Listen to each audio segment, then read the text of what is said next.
It's blurry, and it will not focus. There it goes.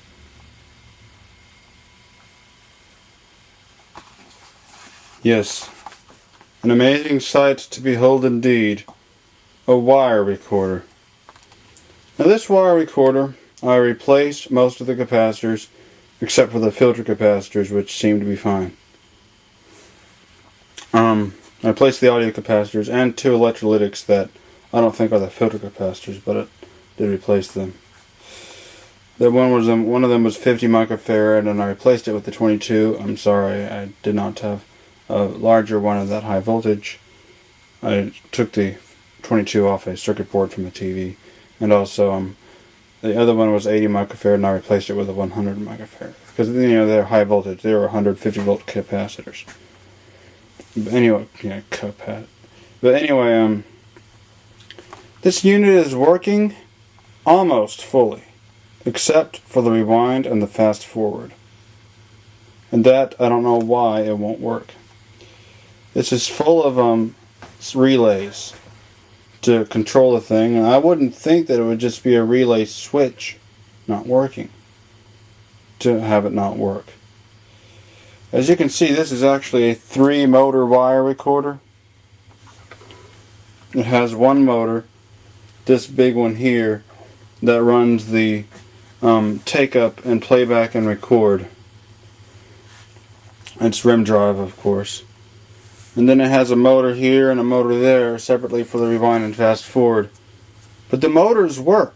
The motors are not bad. But for some reason it will not rewind and fast forward. But it does play and record. And I'll show you it playing. No, I did not make this song. I just sang along with the song.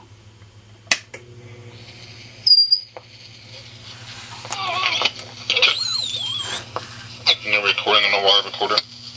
What an amazing thing indeed.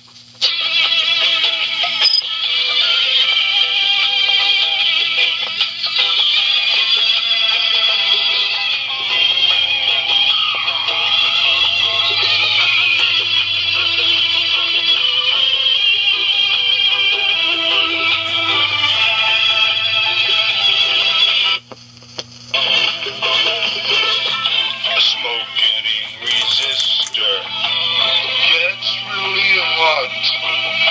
Smoke comes from the resistor when it overheats.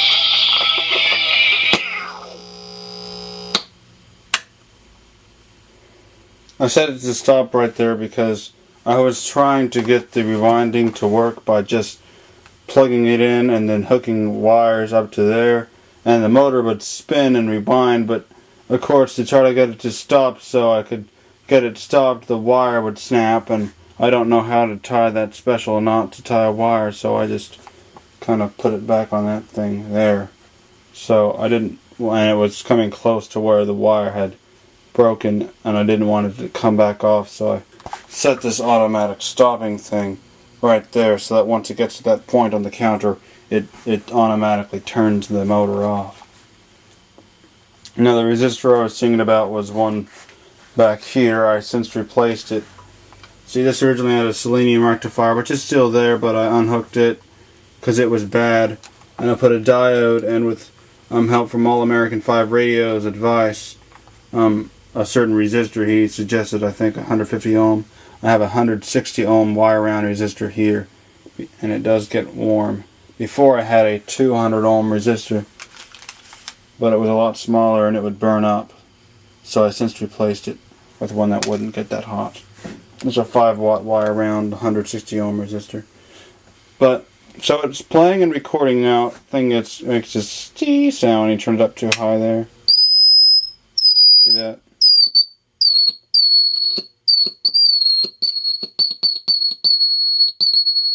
And that's why I had the volume low.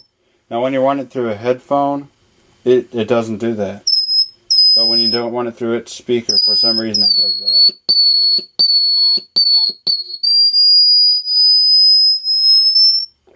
It's doing a lot earlier on than it did earlier. I mean, I can show you the put it on intercom.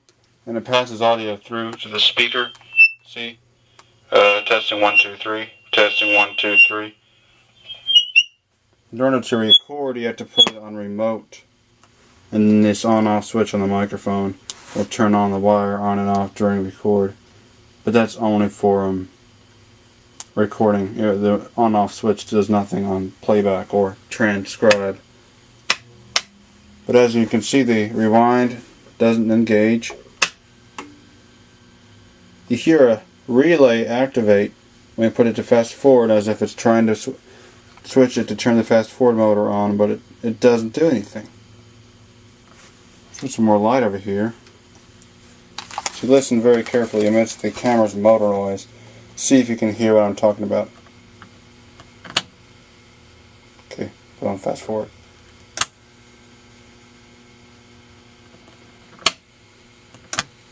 Okay.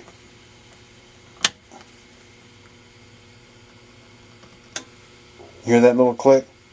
That's that relay acting.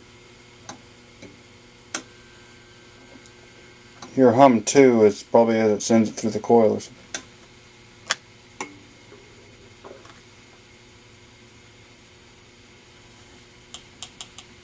See, none of the motors are receiving power. I was pushing down as this little thing releases the idler to do from the playback motor, which has a solenoid too, but it never activates. I'm sure it's supposed to activate and rewind as well, but it doesn't. So that solenoid in there, that's supposed to push this down, does not activate, and the motor does not activate.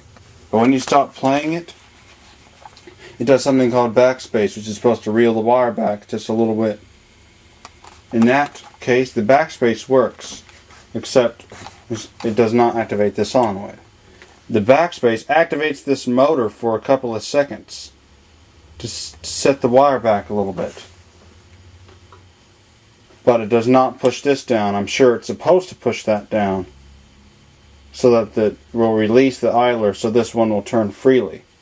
Because I have to push that down, or else the backspace will just hum and I won't pull it back because the motor doesn't have enough torque to do it with. It's because if you turn that wire physically, it will turn the motor and could snap, so I don't want to do that.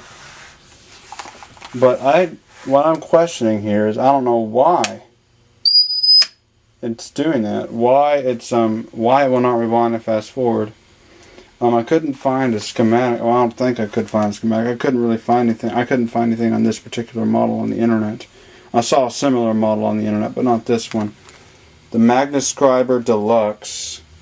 It's by the Standard Business Machines Company in Chicago. I have the manual for it as well. Shows the machine and a remote that you could get, although I don't have this remote. But it's a very interesting machine. It's the Magnescriber's Model 160. And I got the case to it as well. Right here. Can't really see it much. But I just don't know why that rewind just refuses to work. So, and it seems that all the tubes work. Pretty sure, so I'm just wondering if anyone out there has any ideas why. If they could send me a message in the comments box or on personal inbox thingy on YouTube with any advice as to what might be wrong, I'd highly appreciate that. I have another wire recorder too I can show you while I'm making this video. It's a Steno wire recorder, which is made by a company called Crescent. You know, like crescent as in the moon. And I recapped the audio capacitors in it. The amplifier works when it passes a signal from the microphone. The motor works, but the recording and playback head is shorted out, and whenever you plug the cable into the head, it's obviously shorted because the signal from the microphone is extremely weak, and when you unplug it from there, the signal from the microphone comes in good. So the head is bad on this wire recorder. Also, it needs idler work because the take-up reel will not turn because the idler is not getting good traction on the motor shaft. That's a minor issue. It's a major issue, though, that the head is no good. I would have to find a replacement head for this. I don't know if anyone has any donors out there, but if you got a donor, this looks like the same kind of transport on old Silvertone units as well that I've seen on the internet. It's got this reset button, and the wire wraps around that way. It goes in this direction. So, yeah. If I could get a good head in this machine, I could then get the transport to work, and I could have a nice wire recorder there. I have a Webster Chicago transcribing type wire recorder down here, and the transport's working, but it has no audio. I haven't tried recapping it yet, but so far as it is, there's no sound out of the speaker whatsoever. I tested the speaker itself, the speaker works, so that's not it. I mean, I would expect, even if it had bad capacitors, at least some kind of sound to come out the speaker, but nothing's coming out. Anyway, I hope you enjoyed the video. Known for. See, Jack, if you're there's other thing has audio.